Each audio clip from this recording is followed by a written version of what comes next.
इसमें हम 3 लेयर्स पढ़ेंगे। सबसे पहली लेयर जो है हमारे पास होती है फाइब्रस लेयर। फाइब्रस लेयर ये रेड कलर में मैंने शो की हुई है, ठीक है। फाइब्रस लेयर के 2 पार्ट्स होते हैं हमारे पास, एक होता है स्क्लेरा और एक हमारे पास होता है कॉर्निया, ठीक है। स्क्लेरा में हमने ये बात याद रखनी है कि ये फाइब्रस टिश्यू से कंपोज हुआ होता है, क्योंकि फाइब्रस लेयर है तो ये फाइब्रस टिश्यू से कंपोज होता है, ठीक है। और ये ओपेक होता है, वाइट होता है। सेकंड हमारे पास जो होता है वो कॉर्निया होता है। कॉर्निया को हम आई का रिफ्रैक्टिव पार्ट भी बोलते हैं और ये एवेस्कुलर पार्ट होता है। कॉर्निया ही ट्रांसप्लांट किया जाता है, ठीक है। और कॉर्निया और स्क्लेरा के बीच में एक जंक्शन होती है जिसको हम कॉर्नियोस्क्लेरल जंक्शन बोलते हैं और सेकंड उसका नाम होता है लिम्बस, ठीक है।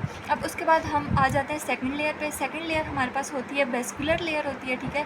अब इसमें 4 चीज़ें हमारे पास आ जाती हैं। सबसे पहली चीज़ हमारे पास आ जाती है कोरॉइड, ये जो ब्लैक कलर से मैंने शो की हुई है ये होती है कोरॉइड। इसके बाद आ जाती है हमारे पास सिलरी बॉडी। सिलरी बॉडी में हमारे पास 2 चीज़ें आ जाती हैं, एक तो सिलरी मसल्स आ जाते हैं और दूसरा ये सिलरी प्रोसेसेस आ जाते हैं, ठीक है। सिलरी प्रोसेसेस का काम क्या है कि ये एक्वस ह्यूमर जो है बनाने में, एक्वस ह्यूमर प्रोड्यूस करने में हेल्प करते हैं, ठीक है। और दूसरा हमारे पास जो मसल्स होते हैं, 2 तरह के मसल्स होते हैं, एक मेरिडियनल फाइबर्स होते हैं और एक सर्कुलर फाइबर्स होते हैं, ठीक है। तीसरा हमारे पास जो स्ट्रक्चर आ जाता है वेस्कुलर लेयर का या वेस्कुलर कोट का, वो हमारे पास होता है आइरिस। एंड फोर्थ जो हमारे पास स्ट्रक्चर होता है वो हमारे पास होता है प्यूपिल, ठीक है। अब जो है हमारे पास प्यूपिल के 2 तरह के फाइबर्स होते हैं, एक सर्कुलर फाइबर्स होते हैं जिसको हम स्फिंक्टर प्यूपिला बोलते हैं और दूसरे हमारे पास रेडियल फाइबर्स होते हैं जिसको हम डायलेटर प्यूपिला बोलते हैं, ठीक है।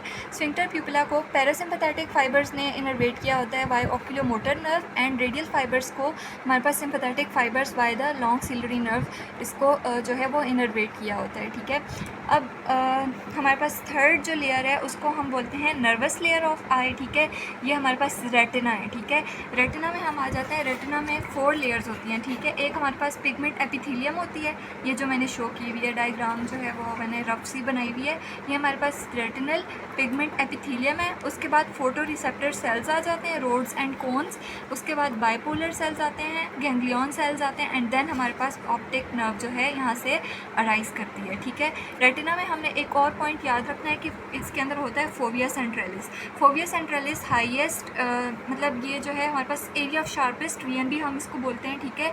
या इसको हम येलो स्पॉट या इसका दूसरा नाम होता है मैक्यूला ल्यूटिया, ठीक है। इसके पास हाईएस्ट कंसंट्रेशन ऑफ कोन्स होती है, ठीक है। इसी वजह से इसको हम एरिया ऑफ शार्पेस्ट वीएनबी कहते हैं। दूसरा हमारे पास होती है ऑप्टिक डिस्क, ठीक है। ऑप्टिक डिस्क वो एरिया होता है जहाँ से ऑप्टिक नर्व जो है वो लीव करती है, ठीक है। और यहाँ पर कोई भी फोटो रिसेप्टर सेल्स नहीं होते, for example rods and cones वगैरह नहीं होते, इस वजह से इसको हम ऑप्टिक डिस्क को हम ब्लाइंड स्पॉट भी कहते हैं। तो ये था हमारे पास स्ट्रक्चर ऑफ आई बॉल।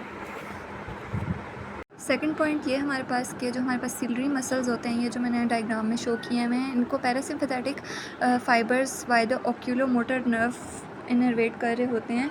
तो इन मसल्स का काम ये होता है, ये अकोमोडेशन में हेल्प करते हैं। जब ये मसल्स कॉन्ट्रैक्ट करते हैं तो सस्पेंसरी लिगामेंट्स, ये वाले जो पिंक कलर में मैंने शो किए हैं ये हमारे पास सस्पेंसरी लिगामेंट्स होते हैं, ये हमारे पास जो हैं वो रिलैक्स कर जाते हैं, जिसकी वजह से लेंस जो हमारा कॉन्वेक्स लेंस होता है ये मोर कॉन्वेक्स हो जाता है और जिसकी वजह से हमारे लेंस की जो है वो रिफ्रैक्टिव पावर इंक्रीज़ कर जाती है।